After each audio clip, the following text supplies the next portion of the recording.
خطبہ نمبر 218۔ آپ علیہ السلام کا ارشاد گرامی۔ بصرے کی طرف آپ علیہ السلام سے جنگ کرنے کے لیے جانے والوں کے بارے میں۔ بسم اللہ الرحمن الرحیم۔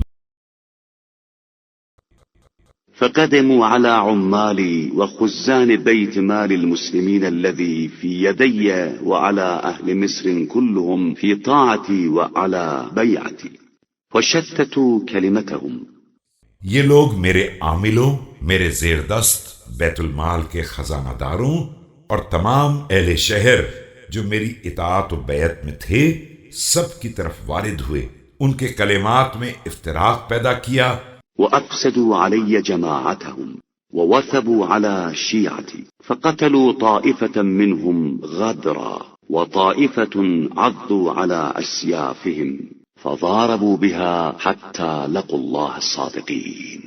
ان کے اجتماع کو برباد کیا اور میرے چاہنے والوں پر حملہ کر دیا، اور ان میں سے ایک جماعت کو دھوکے سے قتل بھی کر دیا، لیکن دوسری جماعت نے تلواریں اٹھا کر دانت بھینچ لیے اور باقاعدہ مقابلہ کیا، یہاں تک کہ حق و صداقت کے ساتھ خدا کی بارگاہ میں حاضر ہو گئے۔